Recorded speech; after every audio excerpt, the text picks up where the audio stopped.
Hello and welcome to Taku Katsu. This is the anime podcast where we talk about episode 1 of anime new and old. Today we're talking about the perennial darling, My Dress Up Darling. We've got our favorite host, Pichan. Hey guys, I am your doll maker for today. And we've got the one and only cosplay queen, Darkness. I love to cosplay. Let's do it. Let's dress up. And I'm your old grandpa putting the little faces on Hina dolls, Cori. So today we're going to talk about My Dress Up Darling. Very popular anime for very clear and obvious reasons. But we are going to focus on episode 1 today. And then I'm going to talk way too much about all the other ones that I watched. And then we'll transition to a B-side where we talk about feelings and thoughts and emotions and things. All the fuzzy warms or the other things. So, because we all know that I have thoughts and opinions, let's start with Patrick. What did you like about this show? Well, I like this show because it's about friendship, guys. You know, it really is about friendship, and we talked about it's like Komi-san. You gotta try to find your tribe. You're trying to find who you really are. The main characters have their. You know what I would say? You're right. There are a lot of benefits to friendship. They are. They truly are, and this show is teaching you. Like reach out of your circle. You gotta try to reach out is all I'm trying to say. You gotta reach from me to you. You know what I'm saying? You gotta Yeah. I'm just saying that you want to find friends for the benefits. Is all I'm saying. I mean, Cori definitely starts to watch more episodes than me and Vicky have, so he might be alluding to future episodes. But I'm just saying, when you're alone and then you want someone. And then you find them, and they provide benefits. Yes. That's all I'm saying. What? Exactly. There is no subtext at all. I mean, oh man, but that's what I like about the show. It's about friendship, guys. And but honestly, the animation, I don't know what's about, but it's on a weird different frame rate. It felt like, for me, I don't know if you noticed that, but I kind of like that style. It wasn't. I noticed it in previous other animes, but this one seemed more prominent because it had a little bit of everything. The animation was nice, and then the actual frame of the way they animated, I guess, I don't know. I feel like the first episode is tame, and I expect a lot more moving forward. Right? Can I get a amen from everyone here? Amen. But no, it's just these two characters it's pretty generic of the shut-in versus the outgoing one, and then they both have their weird quirks. They both meet up with each other, and they're eventually going to be. It's set up to be like a rom-com between these two, potentially, right? Mm-hmm. And they have their weird Vicky's favorite extreme hobbies, and then it's about two people learning about each other. That was correct. Right, yes. Right. I mean, what's not to like about that? It's like, it hits home with the high school boy in me. So, especially after watching this after Komi-san, right? I'm like, it's another take, but to me, the main through line is friendship. It's a rom-com. Oh my god, it's another rom-com. So yeah, it is. There you go. What about you, Vicky? What do you like about the show? I like that it has that undertone of how to explain it, of two people that are so perfectly matched for each other finding each other, just out of happenstance. Because for me, it just goes that he's a doll maker. He likes to make dolls and dress them up, and he has a skill. And she, even though she's super popular, has this niche hobby that she loves and is defensive of when people make fun of it, and happens to find this guy that can maybe help her with her cosplay. And it's like, hopefully along the way, she helps him come out of his shell a bit about his hobby. And it's just this was the meet cute that I wanted to feel for Komi-san. Whereas Komi-san, that was more about like pure friendship. Not really, it could be a rom-com, but it wasn't. And this feels like the setup to a rom-com where it's like, here we go, here's the premise, here's the two, like, that hopefully will eventually be a couple, just because that's a cute couple. It doesn't feel like, huh? Is this the straight rom-com you like? Yes. Mostly because just that she's in the cosplay and he's like, went off on her outfit that she tried to make. And I was just like, that was so funny and so real to like certain cosplayers' experiences. Because I can't sew, but you know, if I could find someone that could sew, you know, I'll be like, hey, we're friends now. Let's get this done. Cosplay time. Okay, just as a reference, Genshin, Ono, and the dude whose name I never remember. He can like tell anybody's like dimensions just by looking at them.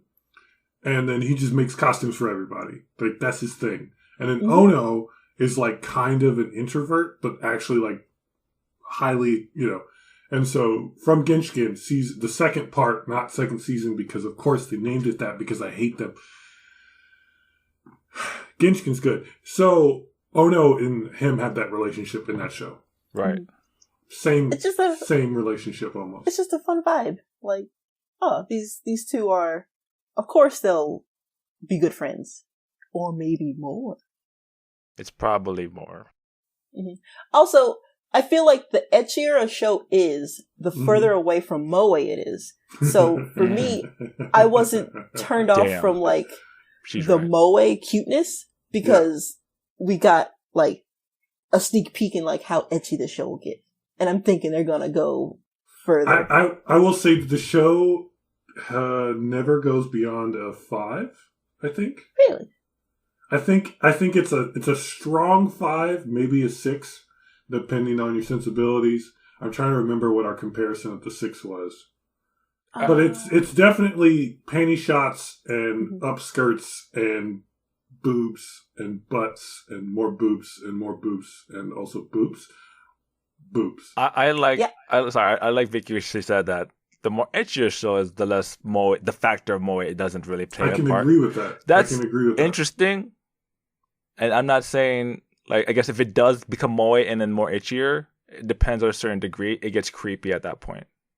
Is that fair to say, right? Like, there's a balance where you need to make etchy and cutesiness, where it's like, but if one overpowers the other, if there's a power imbalance between the two, it could go off. I think that if you have the same amount of moe as etchy, then it becomes very gross very quickly. What's like that at one? A higher level. What's that one about the chibi robots? Love Hina? No. Definitely not Love Hina. Definitely not. The one about the boy, he finds a robot and like her off button is in a Chobits. Yeah. I feel like that rides the line of etchy and moe. That definitely was more moe than etchy, and it had its etchy moments, but they were few and far between, so it was easier to think, oh, I want to take care of her, the moe feeling, versus the, oh, I want to bang her, which definitely was a thing that was implicit in the world, while maybe not in the main character. Might have been explicit in the world in some ways. Because I think she goes to like a robot sex parlor at one point. Yeah. They have a whole episode about that. Yeah. No, strictly speaking, it wasn't a place where they had sex with robots, but it was a place where they peeped at robots. These are things I don't think about. Thank you for reminding me. I'm Vicky just bringing back flashbacks. I'm like, oh damn, that show is creepy. Too much is a creepy show, guys. But Vicky, I just like her point where it's like there's a balance between etchiness and more. Where I'm like, yeah, this show is fine. Like it's cutesy, but like the etchiness is kind of like maybe it's because they're presented You know, I mean, they're also high school dress, but I'm like not feeling as creepy. I think the moe is a function of getting you to like the characters, and the ecchi is the rest. Well, that's the thing. I don't feel like this was moe at all. Like not in a real way, no. Right. Oh yeah. But for me, it's got to be more ecchi than moe. Like moe is just like Which is why you are not only darkness, but now you are modding, because she agrees. Well, we'll see about that. You will. I think it's episode 5. You go to her room. I mean, it's not like, it's tasteful, but it's like, she just really likes that game.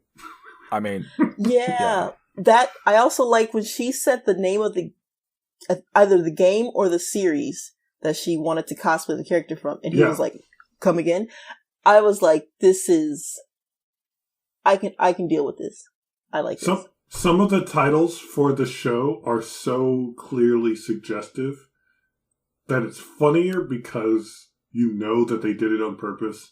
While in context, it's not that bad, but out of context, it's really bad. So then you just think about it, and it's like, it's very clear. But you know, to be fair, we have, I'm sure there are actual manga and visual novels named like that somewhere out there. So it's a nice touch, I think. What did you think, before I get into what I liked, because I haven't even, but what did you think about the dubbing choices? Maybe you didn't notice, but Crunchyroll has a liberal use of modern slang in their dubbing. I actually watched I watched the English version, so I was listening to the American voices. I don't know what about you guys. Watched the sub, and I remember seeing the subtitles, and it was like, "Ain't it cool? Ain't that?" And it was like, "Oh, they're using ain't," like kind of sliding in colloquial English in there. Mm-hmm. I can't remember what they said, but she says it a couple different times, and it's like very modern, like slang. It wasn't as terrible as like if she would have said on fleek, but it was in that general vibe of like, they really they are not trying to just be, they're going for a very slang based God, what is the word I'm looking for? It's not translation, it's what's that? Localization. There you go. That's the word. They're trying to make it appeal to the youth. No one's using fleek anymore. Yeah, I know, but I couldn't think of anything else in that one. That is like a 5-year-old. I mean, if a show anime does that, I'm like, they're literally reaching for. And that's what I mean. Like, I don't think they're like when people say low key in the way that they say it nowadays, which once makes me and my old man powers rise. I'm like, come on. All right. But anyway, can I go? Am I good? Am I good to go? Yeah.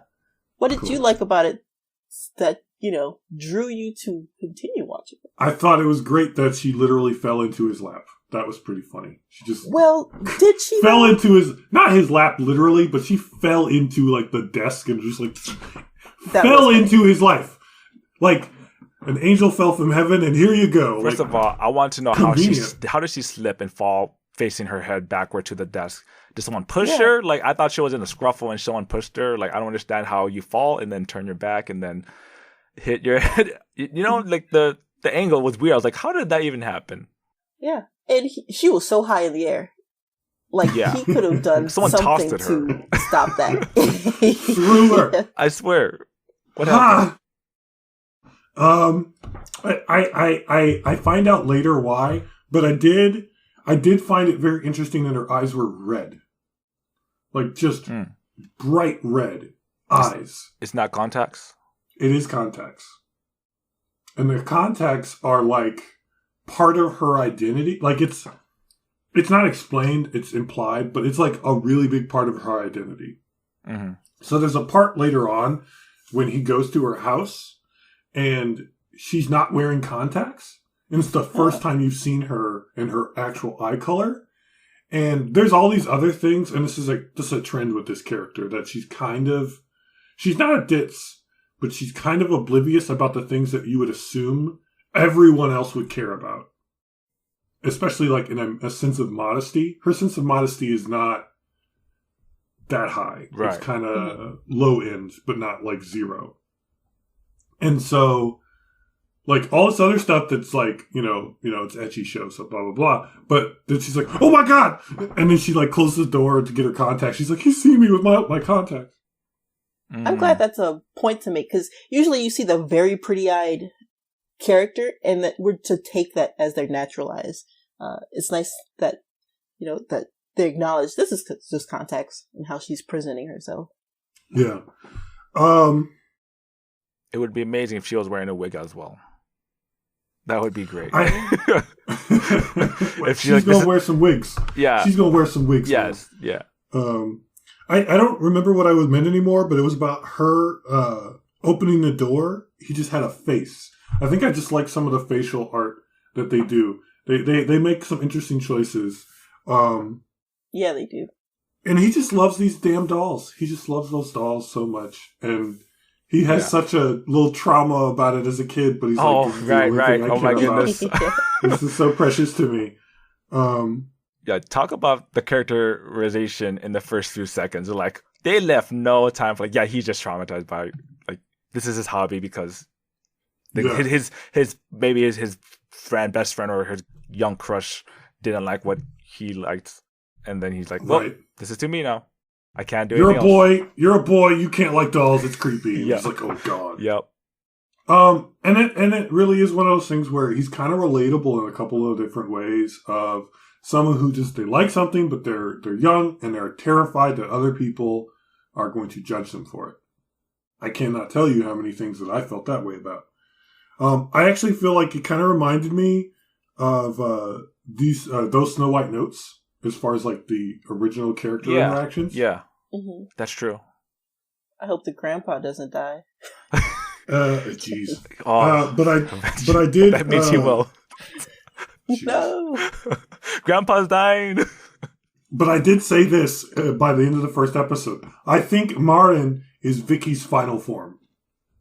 I think that's. I would love that. Yeah, that's what Vicky is like. Unfurled. That's Vicky right there. Yeah, I feel like this show, the two main characters. What's really fun about them is that they both have like, what is it? Their extreme hobbies that they like. Right? She's an anime nerd. Like she's like super into it. She wants to be cosplay. Mm-hmm. She has her anime character on her tote bag.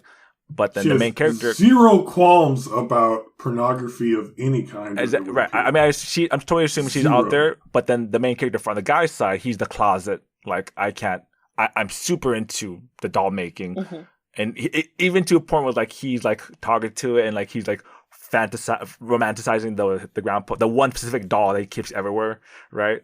But then he's like, I can't show anyone. So they're both on the extreme ends where one's like super zero. Close to myself, and the other one's like, I let the world know I don't really care. And it's just like, that is, same coin, different ends of the coin. So the otaku spectrum. And I think that's what I was talking about. When he had the doll and she opens the door, I think she like knocks it over or something, and he just jumps like, ah! He has to rescue the doll. Like he is intense about it. And her face was just so nicely animated. I remember like there was the wrinkles, and it was almost leading you to believe that she was like gonna make fun of him, but it was just so nicely animated. I like that moment too. Yeah. All right, let's get to the next part. Vicky, what didn't you like about this show? That's a hard one to answer because there wasn't really anything I disliked, despite it being a straight rom-com. like we found the one. We found the one, Cori. You found the one that she's gonna like. Yeah, I actually really like this because when I say I don't like rom-coms, it's like I don't like the touchy-feely emotional. Like I'm gonna make you like The Notebook. I didn't watch The Notebook. I'm not into like The Notebook. That's too. But as like, someone who enjoys rom-coms, I have no interest in The Notebook. wow. Zero. None. But something like, The Holiday. Love it. Love that. So it's the quirkiness of the characters that has drawn me in, where it's like, I don't think of them as, and this might be a weird thing, but they aren't presented as children so much that are being romanticized. It's more like these are teenagers of some year that are doing their thing, and like these are people. Very easy to self-insert yourself. Mm-hmm. That's a bad phrase. And oh god, I wish I had like a half of the confidence that girl has like in high school, because I was weird in high school, but I was not like outwardly like showcasing how weird I was. It was more just like, yeah, I'll just keep this to myself with like one other person that's also equally awkward and weird. But to say what I dislike, his face when he looks at the dolls is subjectively creepy. Like that is. Look, I'm not here to defend them, but the girl, she also has a same obsession. Like they're both equally creepy, because she's like, I want to be like. I guess from my end is like, I could also see her doing the same thing with her cosplay, right? Her character, like also like the intro, like she's totally into it. She has a body pillow, right? She sleeps with a body pillow. I mean, there's just all these little details. Like she is a pure otaku. But that's what's so weird part. Like the main character even says himself, like we live in like this on total different opposite of the world. Where like the thing I like is creepy, but the thing she likes is like quote unquote normal, right?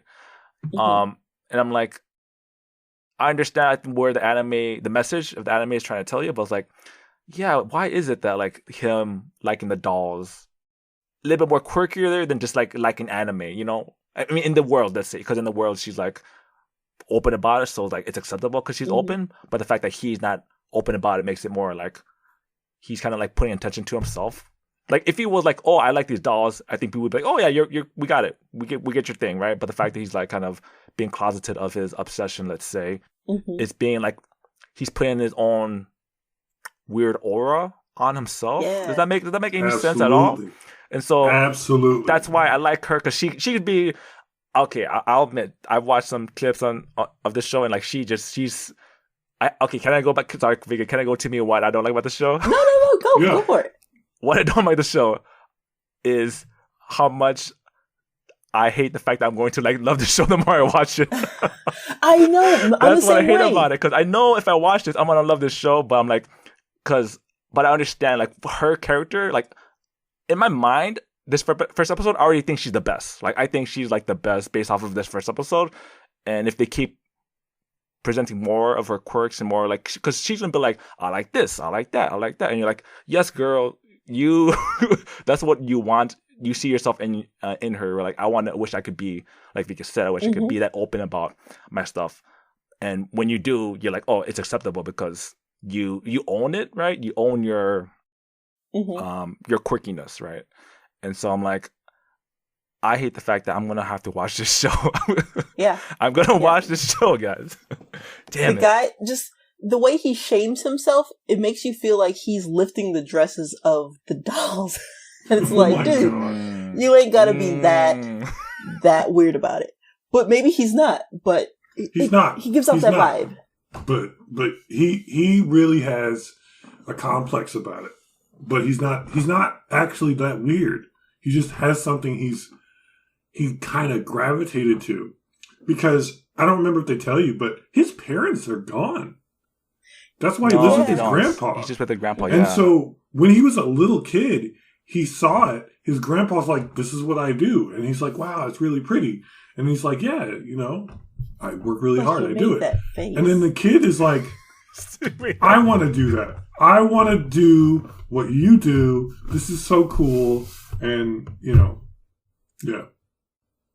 It truly is like opposite ends of being otaku. Like you can be closeted about it and make it weird and creepy, or you can live it out loud and just be like, this is who I am. This is what I'm into. And anyone that like tries to make you feel bad about it, be like, what about you? Like you got something to be proud of. Just the way she like smacked down that dude at the beauty parlor. That was yes, so good. Yeah, she's the best. I appreciated that on so many levels. Mm-hmm. Just like, oh, you thought that was gonna impress me? You insulted what I like. Oh, go to hell! Like it was like, boom, done. That's how the world should operate more often. Like, don't treat me like shit because you think that's gonna like no. Like we're only into one season, but she's clearly we're gonna win the awards for 2022. Look, she's clearly gonna win the awards, right? Everybody has very much agreed that she is best girl of the year, Damn. and it's I know she is waifu material. No. And would be proud to be a 100%. waifu. Yeah, there you go, Vicky. You said it. She would approve of being a waifu if she was an anime character in her world. Yep. She would be her own wife, like, yes, but I think she would dress up as her own waifu. Mm-hmm. Yeah. Which would be very easy for her. What did you not like about it, Cori? We got Patrick, didn't we? We got yes. Okay, this is my turn. We combined ours. Yeah. I kind of want people not to. I kind of want an anime where someone isn't a sad sack all the time. I kind of want that. I've watched a lot of romantic comedies and stuff, and it's like, does everybody got to be relatable because they suck? like, especially now because I'm older and I've gotten out of my suck period, and I'm into my like, I'm riding the kind of. I'm not amazing, but I'm all right. And I can feel myself and feel good about myself without being an asshole. Let me get that. But I'm older, so maybe I need to watch not cartoons. But I'm gonna keep doing it. I have a problem with how freaking similar this person reminds me of people I used to know. It hurts. It hurts my heart. And when I watch more than one episode, it hurts more. And I'm just like, that's like the better version of what happened to me. So I've known a lady or two, and I've known a lady or two who are willing to, and I think this is more episode 2 and beyond, like just change clothes with no concern. And I'm like, I am trying to be respectful to you, and you don't give a fuck. And I'm like 14, and I'm like, what do I do? And yeah, so that made me feel real awkward, both now and then, because just I heard a story about that where someone like changed in front of everyone in the room, including like men that were dating other girls there. And I almost wonder if that's just a thing with cosplayers, like to be so open to the immodesty of it. I think so I know that obviously depending on what you do as a hobby, sometimes like changing clothes when you're an actor or a dancer, you have to change quickly. So worrying if everybody can see your butt or your underwear is completely impractical because you got to change so you can get back on stage and do your thing. Right. And so the person I'm referring to had that background. And Marin, who wants to be a cosplayer and just as a character is somewhere between oblivious and not oblivious, is just kind of like, whatever. But then she does have a moment, again, I think this is episode 2, where she's like, oh, this is a little much. Maybe I should be embarrassed. But then she just moves on. So it's kind of that, and I think as a character trait, it's extremely attractive for the audience who's interested in to be like, oh, she's just kind of out there doing her thing, and she's not worried about blah blah blah, which isn't like in men, women who are confident, it's attractive, right? Now I think that there's some levels to that, but that's a whole other conversation. Man, this show, it has cheesecake, and it is delivering that cheesecake real hard. You got. What is cheesecake? I'm gonna say it like this. I like cheesecake. I mean, yeah, it's a good dessert. This is a lot sweet. It's not as sweet. It's like it's like beefcake, but it's sweeter. She is everywhere. And in the first episode, it really is pretty tame. It's like, okay, cool, you know, like, you know, he might look at her butt or something. But then it's just like everywhere. And it's not like I said, it's like a 5. So it's like she's just always in a swimsuit, right? But like there's a whole episode title. I think it's episode 3. It's like, you just have the best, I have the best boob bag everywhere. Like, it's just very clear, like, this is what you're going for. It's like, and then she, like, jiggles her boobs. Like, look at my boob bag. It's so great. And it's just like, man, this show is very clear at what they are trying to show you. And so it's a pretty good mix between that, but at the same time, it's just like, Jesus. I don't know how comfortable I'd watch this in public. I don't know.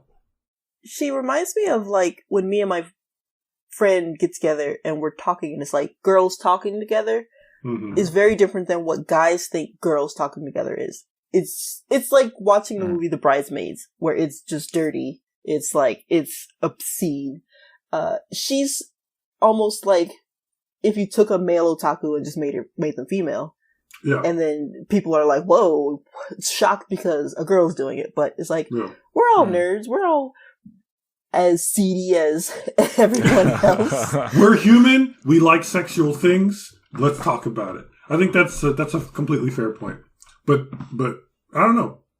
It's not my favorite at times, but it's not like something I hate. It's just like, it's a lot. It's just you don't like ecchi.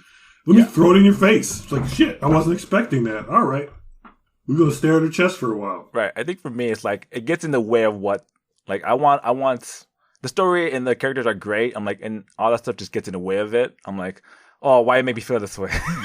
Like, go back to the sincerity and the nice and the heartwarming story part. Like, don't throw that into my face. But I feel like a lot of, for me, my problem with ecchi is like, it's not so much like, I don't care. I'm fine with moe because it accentuates the heartwarmingness. But like when it's ecchi, it just like, it's there for there. Like, with a lot of shows that we've seen in our past reviews, is there's always one point like they didn't have to do that, right? Like, and that's kind of what I was going to say. I think that this is a show that if it didn't have the ecchi would actually be worse. Mm-hmm. I think it would actually be worse. I think that the ecchi is a lot, but not too much.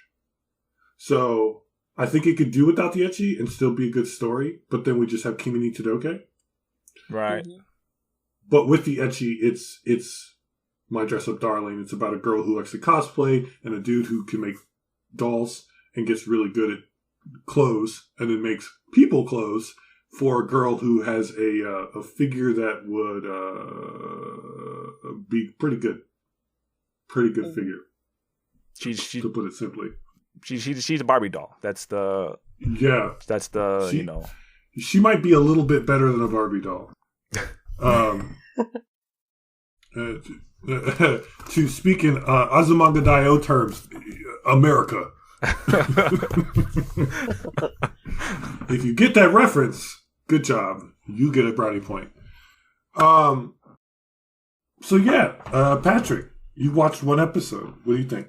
Of course I'm going to watch. I know we're all going to watch it. I'm surprised to see that Vicky is going to be on the join us watching the show. But then when I realized about the main character, Marin, I'm like, yeah, I think she's going to be more inclined to it because, you know, like Cori said, I think Vicky's final form is Marin. Her final form This is her Marin, show. Yeah. This is her show. Or rather, I think Marin's final form is me. Because I'm completely like, I don't care what other people think anymore. I'm just gonna do what I do. And it's like, it's nice. It's like, I've embraced my otaku. I've embraced my weird. And I am an adult about it now. She's still very confident though. See, what Vicky said is amazing. She owns her. See, that's why Vicky is the best because she owns it just like this girl. She's like, yeah, I am this. I love cosplay, all this stuff. And again, I'm going to continue to watch the show because even with all that itchiness, like, that should be expected with the first episode. But I'm like, I think they're just, the two characters are just, like, too good not to pass up on. Like, I got to watch how things play out. And to be clear, episode 1 is tame. Episode 1's like a 4. Episode 2, 3, 4 is a minimum of 5. Like, are you telling me episode 2, 5. The episode 2s of a show they ramp go it up wild? Is that what you're telling me? Episode 2. We don't talk about that. Are you sure this? Patrick. Are you telling me this? Are you telling me this show is gonna trick me? I came in the show wanting a nice rom-com between these two characters playing dress-up dolls. They're playing instead of playing house as kids, they're actually playing dress-up dolls as adults. I mean, as teenagers, and it's just like, yeah, okay. But now, am I gonna get swerved into like, okay, I wasn't expecting this? Well, isn't the title like "Let's hurry up and do it"? Yeah, that's one of them. Yep. Let's hurry up and do it. What? I got the best boob bag around, and just yeah. They're not all like super suggestive, but there's like 4 or 5 in a row where you're just like, okay. Yeah, the translation Sono Bisque doll wa koi o suru is like, you know, I guess I'm out of my translation may not be the best, but I'm gonna just wing it. It's like koi o suru, like fall in love, right? So I don't know the English translation and the Japanese translations, like I'm always interested, are very different. I'm like, I always wanted to like they take a lot of liberties when they do the English translations, but I'm like, I want to just see them go like play into it. Like my dress up darling was like in love with my dress up darling or whatever, my Bisque doll. I would rather they name it that. Like, I fell in love with my pretty doll. Yeah, yes, and that's what I'm like. I want that because I'm like, oh. It adds more to the show. Are there any harem aspects to come in later episodes, Cori? I would assume so. That intro, there were other girls. So were there other girls? By the time I got to episode 9, there was a. Okay, I'm trying not to spoil anything that's fun to kind of. Right. There were 2 characters who I would say are, strictly speaking, not quite harem level female characters. So I'm gonna say no, because I don't think this is a harem. I think it is a rom-com with a lot of girls in it. That sounds like a harem. That's distinct. No, anyway. Yeah, that's a very distinct point. I mean, I'm glad we're making that point there. It's a rom-com with a lot of girls. That's. It sounds like a harem. Oh man, that sounds like a harem. But yeah. It's just from the opening, it didn't give me that this is building up to be like a harem type situation. It was just like there's this guy, there's this girl, and lots of cosplay, and like I liked that. The opening is what made me be like, I'm gonna probably enjoy this. I'm gonna watch this and actually pay attention. But yeah, I've obviously watched. I said I was going to watch 2 or 3 more, and then I ended up watching 4, and then I ended up watching 3 more, and then I was like, I have a headache. This is giving me too many feelings. Because it really was like a lot of very specific things that it reminded me of things that were either like I could have done that way better in my own life. Not like, you're an idiot, or pay attention. It was more like, I remember when that happened. Like, whew, and I just feel shitty. So that's really where, like, I probably want to watch more of this show if it didn't also make me feel so much melancholy for my past mistakes or just weird life events that made life hard. Right. And that's like the dark side of me watching romantic comedies is like, sometimes I'm like, this is great. And then other times I'm like, oh shit, I remember that. I remember when I felt really awkward because a girl who did not care was like, I'm going to get dressed in front of you just real quick. Let me change. And I'm like, I guess I should turn around and be polite. And she's like, what are you doing? And I'm like, wow. All right. It's time to make the anime that Cori's. Cori, are you telling me you lived an anime moment?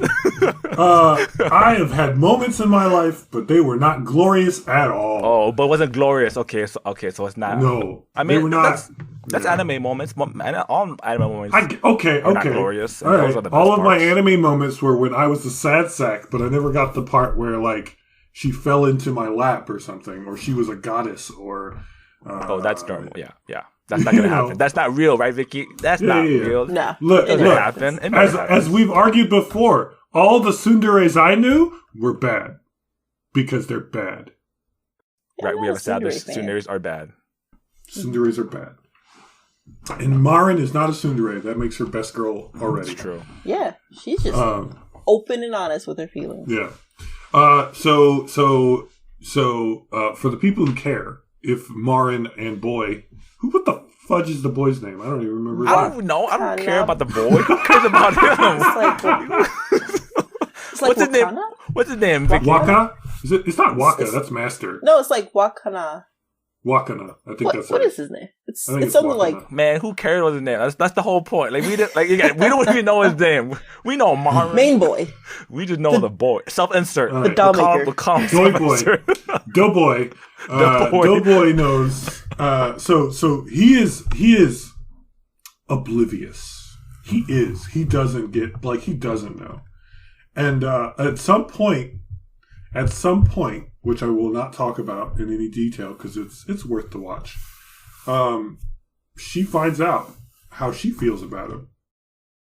See, and then she has her kind of fangirly kind of reaction to it over and over again. So it's kind of cute in that way, but it's fun. I like that it's just starting with these two. I can make clothes. She wants clothes. It just starts with that. And then later on episodes, then get me with the feelings. Get me first with the ecchi, and then you can give me feelings later. Don't give me feelings first. Damn. Wait. Go watch it. Vicky's right. Arouse me, then arouse my feelings. No. I haven't said this in a long time, but Vicky is correct. Vicky's right. What she said was true because most rom-coms, you set up where they already have feelings for each other, but they don't know about, they don't tell each other, right? That's the problem. But these are just hey, they're just coincidence. Hey, you like anime, you like cosplay, why don't you bring me close for me? All right, I'll do it. I'll try it. But it's he says that she praises her, but it's not full on oh my goodness, I'm in love with this girl. She's oh, why not? I'll just give it a shot. And then later on, it's it builds to that moment, but it's not off the bat where they're just they like each other, and they're not going to do anything about it. Let's do a quick reference to the previous season of a show we did not watch.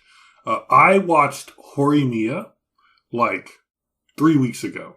I watched the whole. It's only 12 episodes. It is basically this, but less Marin. It's good. It's a good little romantic comedy. There's no harem aspects. It's significantly less ecchi, but it was a very popular rom-com of the winter season, I think, or fall, I can't remember. But we didn't watch it. We were just man. But everybody kept saying it was good, so I watched it. And it was good, but it's not this. So if you're looking for something like this, but not this, there's an option. Horimiya, very, very good.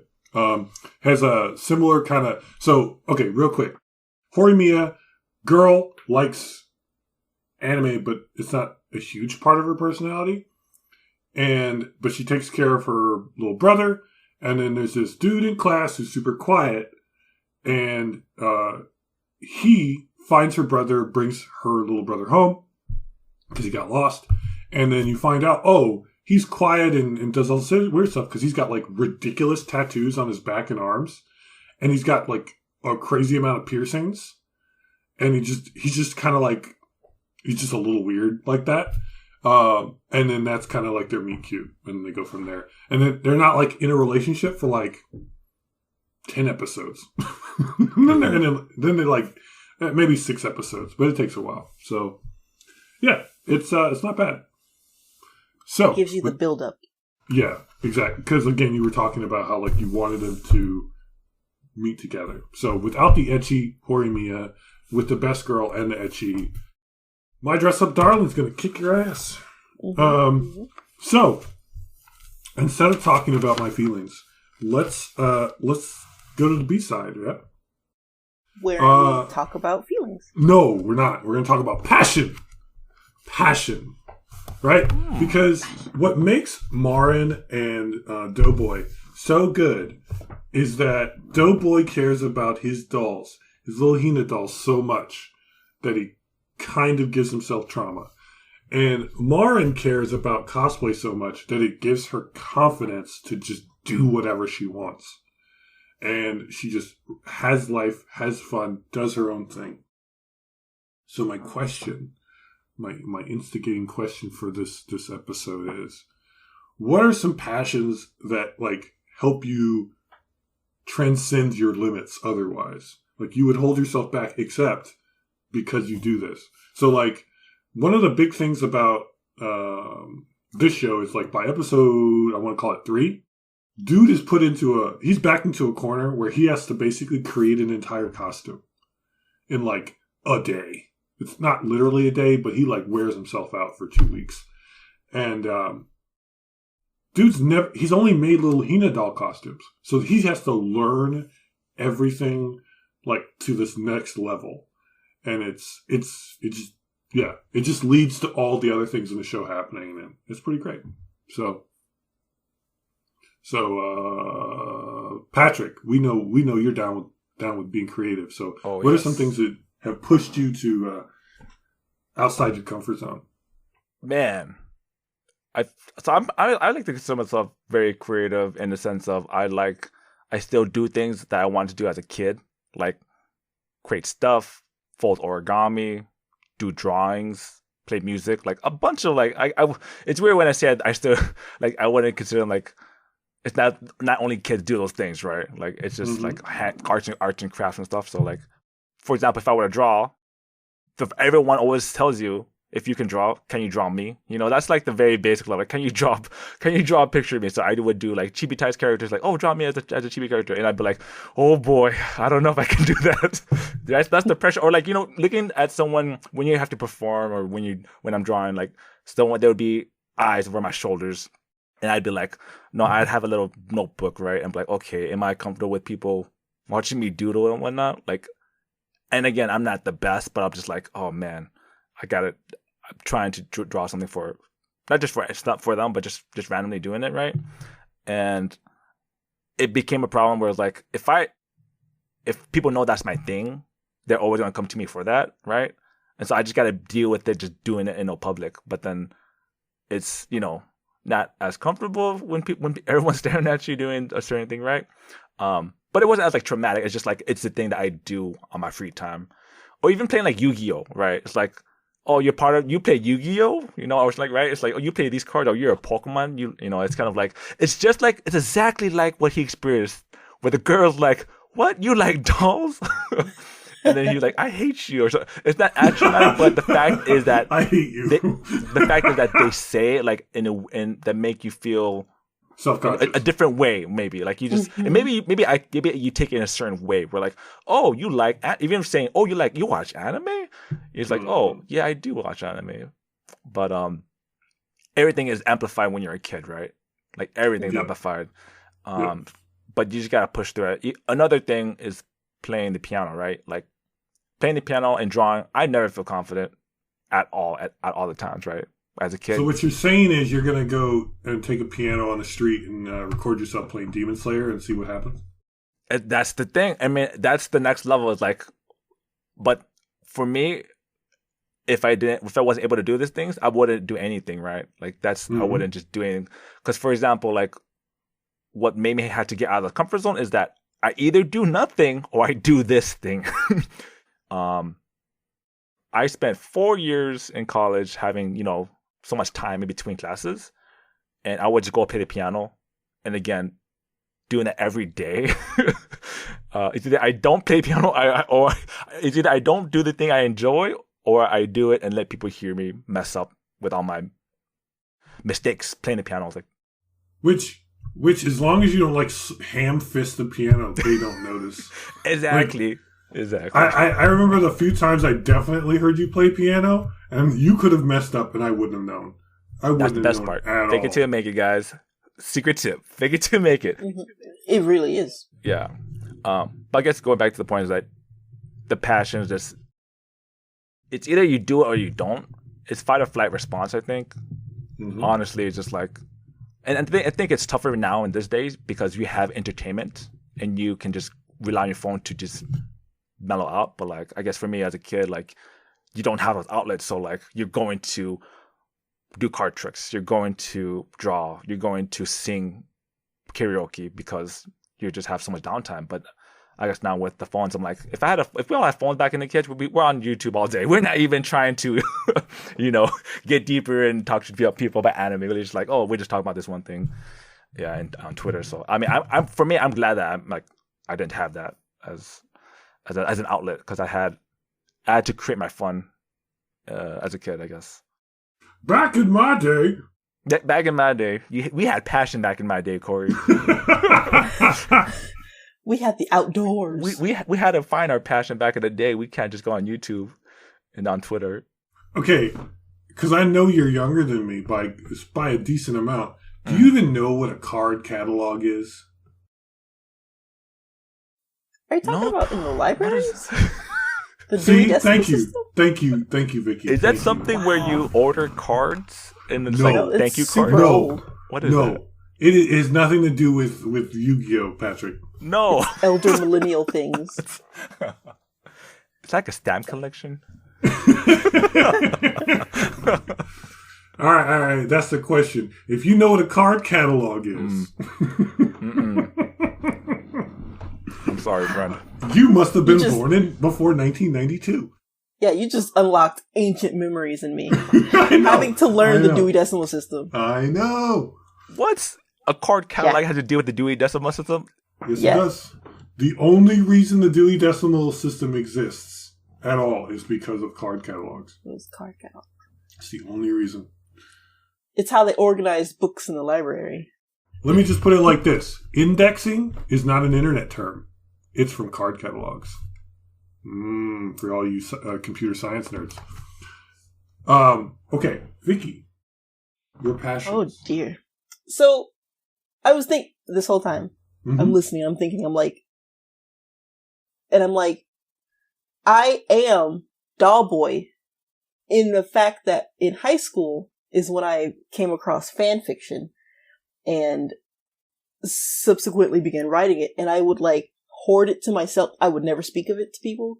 Never share that interest because it felt like something that had to be hidden away and shared with only people on the internet because they were also writing and reading fanfic. And only a select few people in my real life would even know about this thing that I was into and do. And nowadays it's easier to be more open about it and share and be maybe not the fanfic. I don't really go out and be like, hey, I write this story. I'd rather if people know my writing, it be for a original story that I write and not, derivative works that feature things. Well, that's why Vicky, you turn them into, you just take away, you don't make them vampires. You turn them into billionaires and you Real talk, that is how 50 Shades of Grey came about. It was Twilight human AU fanfic. So I'm trying to find my moneymaker with one of my stories I've written. But I'd say my passion that I've embraced is I'm deeply introverted. And even when I was in band, I would sometimes play quieter so that no one could hear me. I wouldn't be the person to stand out and be loud and noticeable. I would be very hidden in the background, just kind of doing my own thing. But in the past couple years, I've always wanted to do karaoke.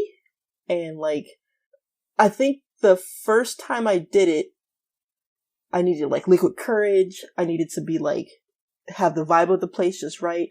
And I went and did it and it was amazing. And then, I combined that with cosplay, another thing that's being very noticeable and out there with, and having people come up and recognize the character I dressed as. That's my Marin moment where it's when you embrace your passion and are open and share it with the world, that's when you really find the people that want to embrace that and vibe with you on that level. Because my favorite moment to this day is being dressed as Canary from Hunter x Hunter and doing Rebel Yell and coming up with, pretty good canary. That's all I gotta say about that. Yeah. Thank you. I saw it. I loved my canary cosplay. Sadly, I cut off my dreads. They're coming back though, but that cosplay is probably my favorite, being canary. And I came up with choreography using a staff at the time as well for Rebel Yell that I still do to this day at karaoke bars and like blow the top off the place. It's I don't know. It's just like Patrick was saying, you can either not do it or you can do it. And when you do it, people aren't looking really for how you're messing up. They're there to enjoy how you did a thing. I've learned a little too late in life that if a thing is worth doing, it's worth doing badly. And ooh, that's good. Because you can try to be perfectionist about it and it'll never get out there. But if you just do it, people will appreciate it for having been done and not being like the very absolute best. You get towards that with time, but just do it. If you have passion, just do it. I gotta agree. As someone who has been called a perfectionist more times than he needs to think about it any time, because that would make me a bad person, and I can't do that because I'm a perfectionist. But I'm not a perfectionist because I'm a perfectionist. But I'm not a perfectionist, so I'm not gonna be a perfectionist. Mm-hmm. You're right. You got to mess up a lot to get good at anything. So do that and then stop worrying about it. And once you've done that and you've done it enough times, it becomes easier to try something new and suck at it until you don't suck at it. And then you're better than everyone else because they didn't try to do it in the first place. Yep. Like once you start... Yeah.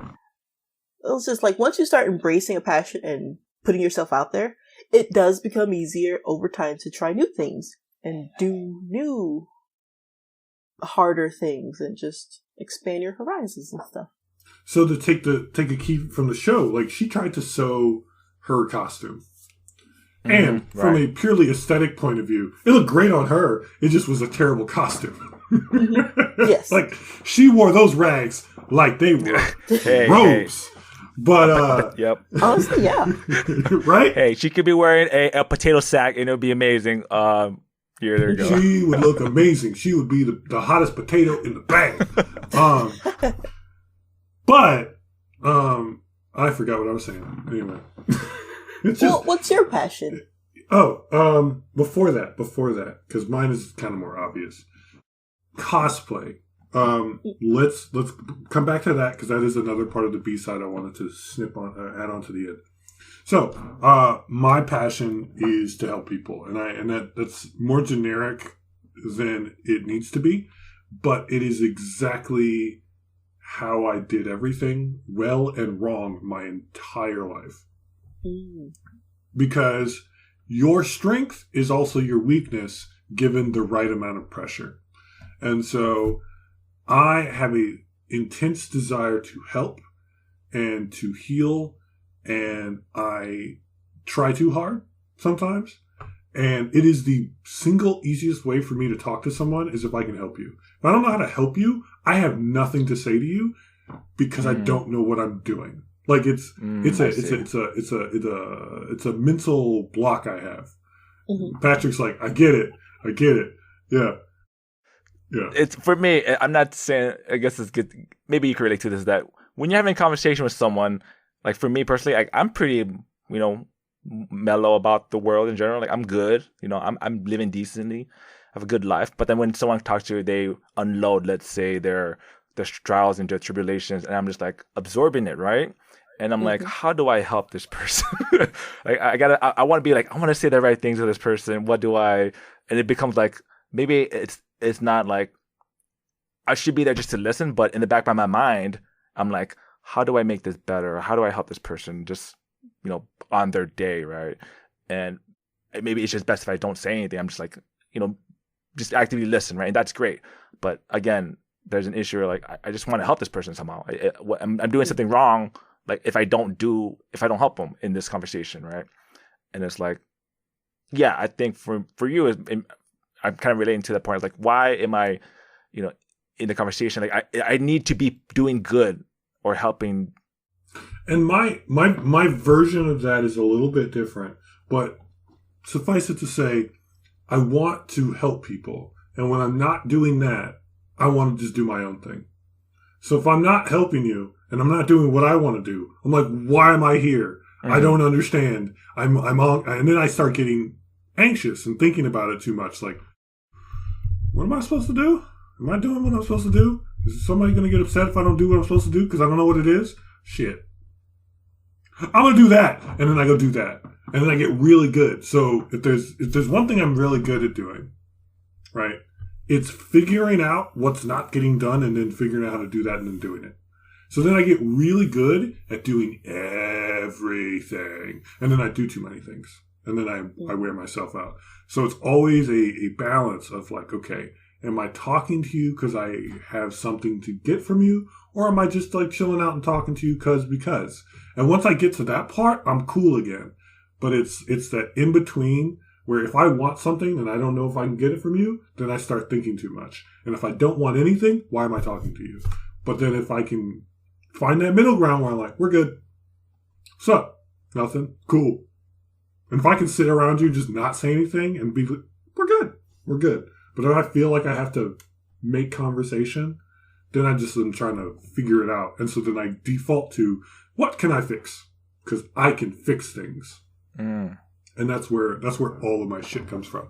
It's both why I know a lot and also why I don't do it very well.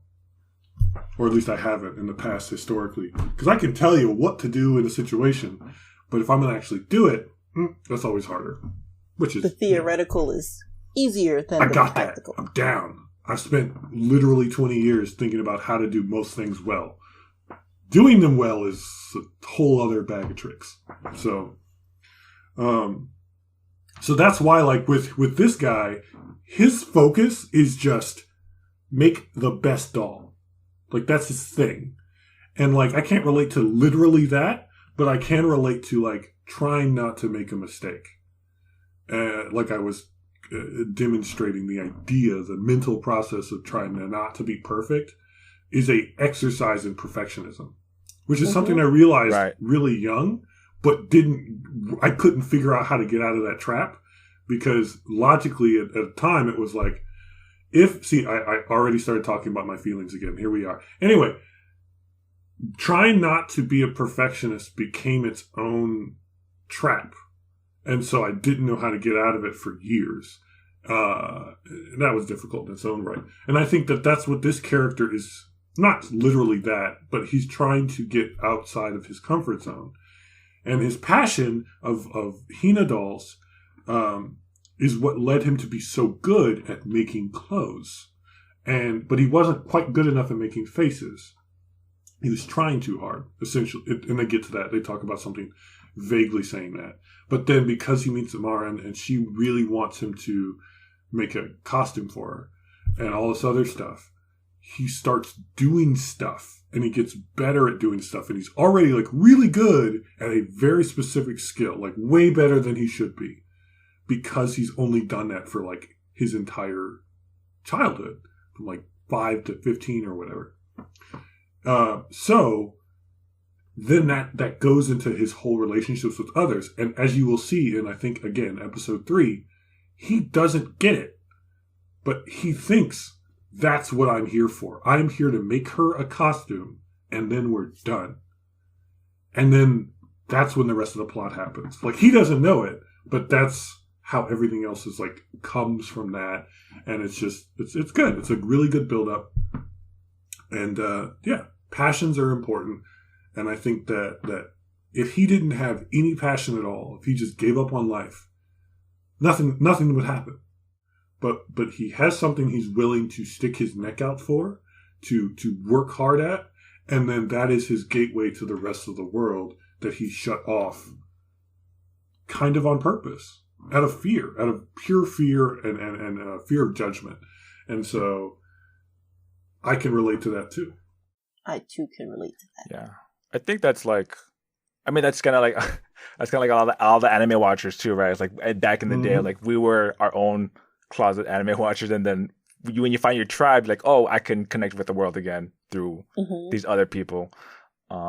Which again, that is our genesis as Genshin. It is. We were it just really was hanging out, and then Vicky was like, "Did you say And it's like, yes, Y'all talking come, about anime? join us. Yeah. Join one of us.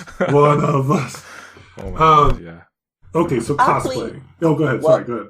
First, I think this podcast also came about as a passion that we were all maybe a bit of perfectionists about, because I know when we first brought it up years ago, we were like, let's do podcasts. And I was like, oh God, my voice. I don't, who wants to listen to me? But then eventually we were just like, you know what? Let's just do it. And we did it, and we're still doing it. And it's fun. It's like this thing that we've put out in the world and people are responding to. Not maybe like a ton of people, but it's out there. And we're 5 people a year. Yeah. I've got another friend that's listening now. Hey, Taupe again. Hey. So it's a passion where it's like, we don't have to be perfect. We just have to be ourselves. Absolutely. And myself is to subtly insert emotional messages in each and every podcast. They may be, please don't do this. This is bad. That show we don't talk about, or that other show we don't talk about, or that third show we don't talk about, or it could be about developing your skills and passions and working on yourself and being a better person. Because if you're 15 today, someday you'll be 45, and I want you to be way better than you were, because it's too hard not to otherwise. Let's talk about cosplay. Patrick, why have you never cosplayed? Oh, man. That's a good point. Because Vicky and I have cosplayed and you have never done it. It takes a lot of... Does it? It takes a lot of passion to cosplay. Maybe I don't... Honestly, maybe I don't have that enough passion to cosplay. Or I need to find... It takes a lot of nerve. I need... Well, it's... You know what? It takes a small anime convention and the right character. Yes. And that's it. You don't have to cosplay well. You just have to put on a costume and then go around people who are like, "Hey, you're that thing." Look. I can do it easily. I'll just go online, buy me a costume. That's fine. Like, that's easy work. I don't want to. That's as far as I think I'll go. Pick one. Yeah. Okay. Spider-Man. First off, Patrick, think of your cosplay character. Vicky, think of one for him. I have to think of one for him. Now. Vicky and I, we have cosplayed. We have cosplayed. So we know that the soul of a cosplayer is to find the character that you can really embody. So we have to think about it. But you really have to think about it. Yeah, there's a few like random, like anyone with the glasses, of course. I mean, long face glasses, that's like... I literally cosplayed a blind guy. You can't talk.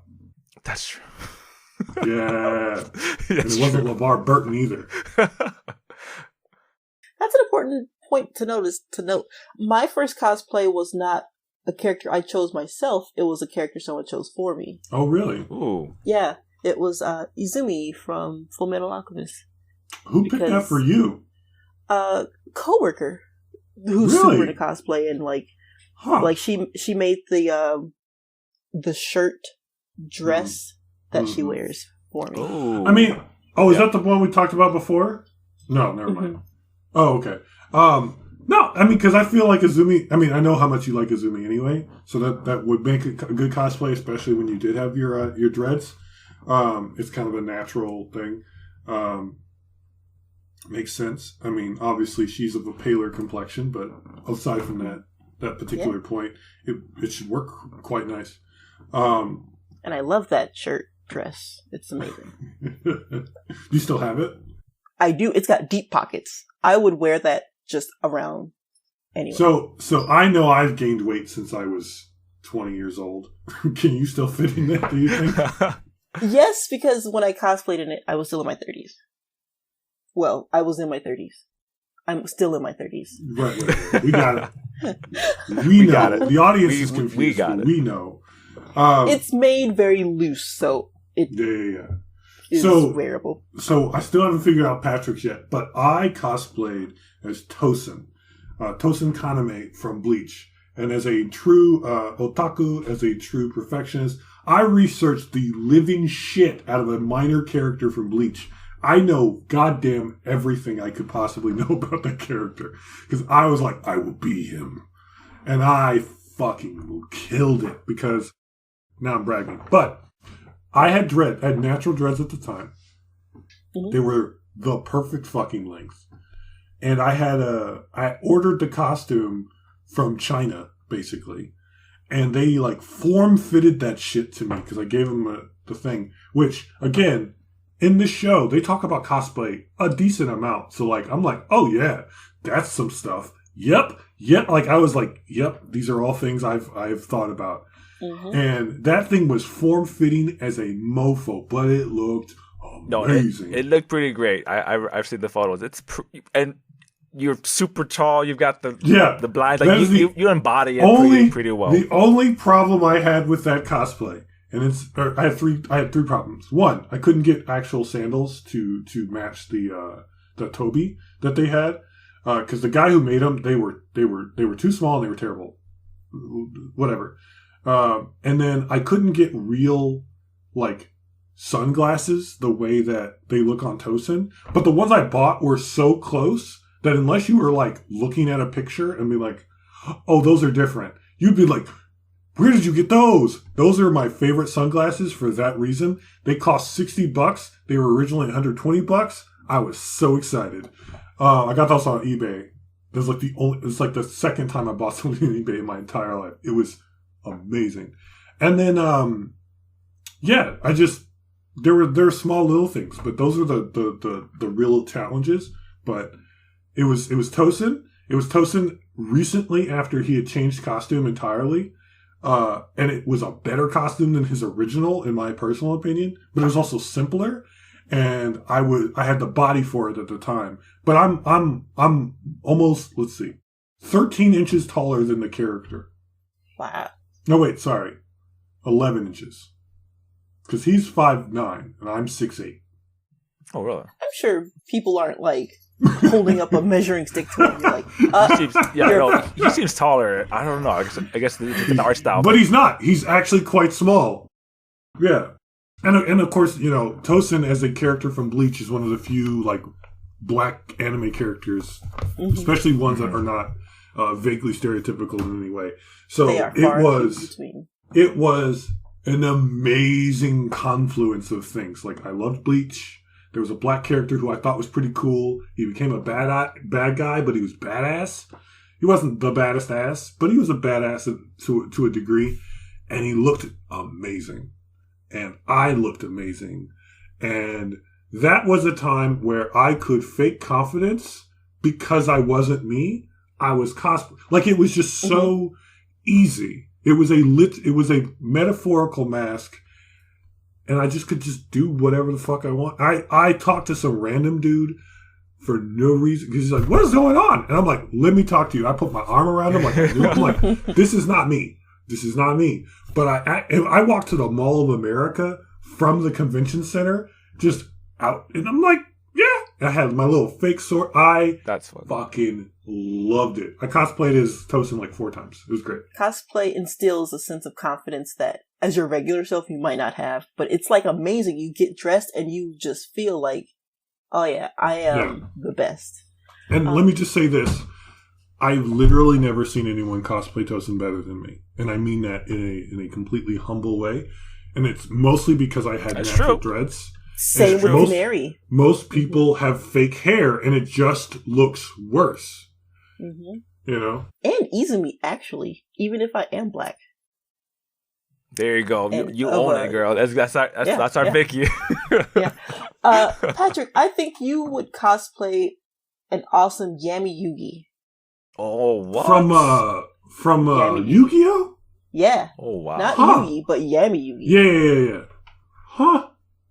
If I could pull off the hair, man, I would totally do that. That'd be amazing. That's always the challenge. You got to get that good hair. Gotta get that good hair. Get that $300 wig to do that crazy hair. I would love to see. For me, I would love to pull it off. I think a lot of the characters. I'm just trying to think of characters with glasses, and Kabuto from Naruto. I wouldn't mind. Oh! I had to wear sunglasses that were wrapped, so I had to get contacts, which I still hate to this day, to cosplay, and I did it. And I did it maybe begrudgingly a little bit, but yeah, you don't. Yeah, I know. But you ain't you can't do Mace Hughes because he has glasses. Okay, you can't. Mace Hughes is the best dad, but you got to do the contacts because the contacts makes you do anything. No, I could do Maze. Don't let him do it. That's a good costume. I love this. I would wear that jacket like whenever they go. I'll just wear that suit. Dope. It's the best. It would be so cool. Or it's multi-purpose. You can cosplay as the dad of the girl and the dog. Tucker. Shout Tucker. Oh, yeah. Yeah. Oh, my God. Actually, okay. That would be good. Patrick, I'm sorry. I'm sorry. Now that she said it, she's right. You and him got the same hairline. Dude, I could go, oh, man, that's the best. You just got to wear regular clothes. See, that's the thing. If I could, and I'll just carry a doll. A dog with a wig on it. Yeah, I'll just have it in my arms and be like, there you go. You know who with the suit. You know who I am. Oh, man. Honestly, that is you gotta cosplay that. Shout Tucker, baby. Shout Tucker. Oh man. Oh my God. I think I could do a pretty good One Punch Man if I really go balls. Go Saitama? I go Saitama. Ooh. Yeah. I've got this giant I will probably unless we all go to a convention and like do a thing. I don't know if I'll ever go to a convention again, but I would love to see a top tier Genos cosplay in person. Because dude is just a cyborg, so it's just like heavy prosthetic fake metal looking like a high level Genos cosplay. Oh man, I'd be like, I have to shake your hand. Oh yeah. They'd just be like, sure. I'm like, this is the shit. I love this costume. Because Genos is secretly my favorite character in One Punch Man.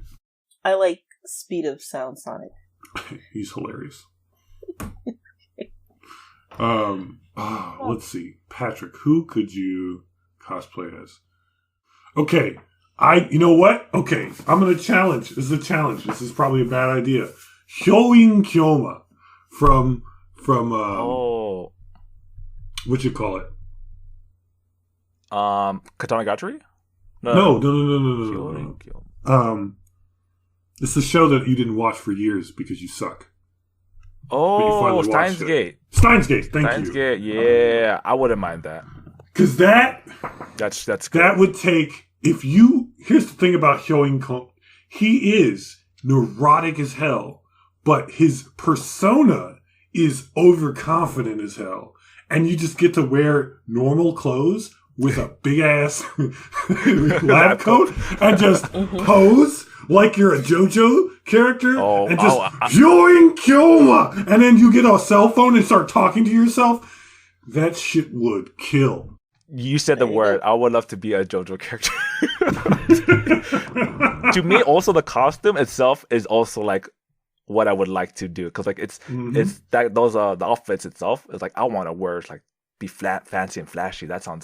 It just looks amazing. Because again, if I could do like a regular like high school character, like that's just the suit, right? And it's pretty basic, but like for example, like Tozen from Bleach, or even Canary, there's a specific look to it. I'm like, that's nice. Okay, so they do talk about group cosplay at a point in the anime, and I gotta say, Vicky, did you ever get to group up with another full? Because it sounds like you did mostly FMA cosplay. Did you get to group up with FMA cosplayers? I never did. I didn't for FMA. I found a group that was doing Hunter x Hunter, but we never got like together to do a photo shoot.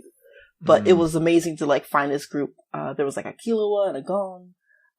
There was just a bunch of cool people. There is no more fun of a moment when you feel like I found my people, and there is no easier way to find your people than to go to an anime convention as a very popular anime that is currently on air in cosplay and just join their freaking thing. And I did that once, and it was fucking great. And I met some people. And, that fizzled out over time, but that was great, because I was Tosen, I was a badass Tosen, and I'm just, first off, again, not many Tosens out there cosplaying as Tosen, and I was the best. And I've looked on the internet and I've been like, nope. That was pretty good. I'm still better. Or was better. But in all seriousness, you go out there, you find some people, they're doing the same thing you're doing. Did either of you watch the Hawkeye on Disney Plus? No. Okay, so there's a part in the Disney Plus Hawkeye Marvel show where he goes and runs into some LARPers. And I think cosplay and LARPing are basically the same thing, except one of them includes fighting. And I've always been a little bit on the fence about LARPing, but when I watched that, I'm like, you know what? Yeah, that's just cosplay with swords. That's just cosplay with swords. And I like swords, so I want to hit people with swords. I think I could LARP. I think I could find a reason to LARP now. I would love to LARP. Mm-hmm. So it's the same point being going there. Like, let's say right now, if you were going to cosplay, okay, this would require some effort. He could be Midoriya. What? Oh. Yeah, he could be Deku from My Hero Academia. But like right now, if you were going to cosplay as a big show, I think Demon Slayer, sure. Less characters that were like, well, okay, there are more characters now. There's at least 12. But My Hero Academia would be far and away the easiest. Yeah, any of those characters would be. I mean, they're all pretty iconic. And then all you do is just bump into a bunch of other people who are doing the same thing, and then just take a fuckload of pictures. And if you happen to pick a character who has a obvious like rivalry or action pose, then you can take pictures of doing that. It's great. It's a great experience because you just find people, you don't be a jerk, and then you just hang out with them, and then you take pictures, and then you're done. I mean, I know that there are technically videos of me on stage getting my I got the Kawaii Award for my Tosen cosplay. I know I've got pictures from when we were doing it. It was just a fun experience. Just it was. The only other character I ever thought of was Ikaku from Bleach. And then all the other characters I was never like, yeah, I should do that. No, I think if you have the chance, you definitely should. It's pretty great. I mean, I think, like I said, it's just a fun experience. Like you find your tribe, you find your people, and you just kind of like the perfect icebreaker, the perfect way to just kind of have fun and geek out. Again, like for her, she just wants to geek out about her anime and stuff. Her arrow gay. Yeah, there you go. But yeah, like I think that if you even took out all of the other stuff, it's a new anime about cosplay. And it's an anime that's like, yeah, this is what people who cosplay really enjoy and what they do and why they do it. And I think that cosplay has become so popular, and it has become a commodity. Like, mostly, are you an attractive woman who can make money on Instagram or whatever. But if you remove all of that, if you remove the people who are like going out of their way to be the sexiest version of that character, or are trying to make money or whatever, or just be popular, like cosplay as a form of social engagement is great. Like, you don't have to look exactly like the character. You don't even have to look like the character in any real way. You just have to have fun. Yeah, that's the best part. I mean, I'm cosplaying as Bayonetta every single day with my glasses, though. Oh, man. Remember Man-Fae from, like, 2002? Oh, I love Man-Fae. Oh. Man. He was fabulous. That was the least Fae-looking Fae that was ever Fae, man. That's great. I got it. Challenge Sailor Moon. Let's go. Whoa. You know what? And you wouldn't even be the first dude to go in there, Sailor Moon, with a full beard. Like, they're so famous. There's a lot of famous. There's too many famous male Sailor Moon. Man. Oh, it's the best. So, yeah. We actually forgot to discuss this pre-show. Vicky, is it you next? Or is it Patrick? It is me next. Okay. And I'm going to continue the train of feelings and slice of life rom-com-ness with, let me double check the name. It is Sasaki to Miyano. Sasaki and Miyano. Sasaki to Miyato? Miyano. Are they... Mm-hmm. I mean, are these both sound like two boy names? Am I correct in saying that? That would be a correct assumption. It's just about one boy sharing his hobby of reading books of a type with another boy. Vicky, are you telling me it's a show about friendship? It's a show about friendship. Do these friends look for a benefit with each other? It's just friends. It is just a boy that gets saved from some bullies by this other boy, and then like they share a hobby. Are you telling me this is number 6 without death? It's high school number 6. Let's go. High school number 6. High school number 6. Stop. Held in New York City, baby. PS number 6. Okay. That being said, the new season has started. I've watched Shield Hero. I was happy to watch that. Sono Bisque. No? I finished it. You did? I did. I finished up 12. Man, they get you that. With the part where like that thing happens and he gets out of the big dude. I'm like, yo, he's back. Oh, he's back. Yeah. Yo, and the other guy's Super back. good. And it's like, whoa, he's back. Yo, super come good. on, man. How you gonna do him like that? Man. Oh, now I gotta finish it. It's pretty good. Yeah. It was a nice 12. It's a good, nice 12 episodes. Yeah, it is. Nice. It's just it boom, came boom, and ended. Right. Yep. It's no Idaten, but it's pretty good. I got. I will finish both of those. Amazing. I don't know if I said this last time, but I told you to. I definitely just binge watched Idaten. Why would you though? Like 2 weeks ago. Because it's good. And I skipped the part that was really not as good. But anyway. But yeah, new season. So Ascendance of the Bookworm, I'm watching that. Shield Hero, I'm watching that. I'm hoping it gets better because the first episode was super normal. It wasn't like exciting or anything. Because the first season was really good. But Bike's Family. There's some other show. Ooh, oh crap! I forgot. Yeah, that. That's gonna be our next in 2 weeks. Yes, that's what we're gonna watch. Thank you, sure. Patrick. Cool. Thank you, because I would watch that today. Yeah. But you're gonna let me hold on because that show's either gonna be amazing, like everyone says it's gonna be, or I'm gonna be super disappointed because so far all of the spy shows have been less than good enough, and all of the assassin shows have been terrible. All the assassins have been isekais. Not a true assassins. Oh man. Yeah, we need that real good assassin show. Where's my Gologo? But okay, so with that being said, this has been Taku Katsu. We talked about My Dress Up Darling with the Girl of the Year Marin /Darkness /Vicky, and our favorite Deku /cosplay nerd Patrick. I've been your host Cori, and we hope everybody has a great day, a great week, a great month, and just a great life. Bye. Matane.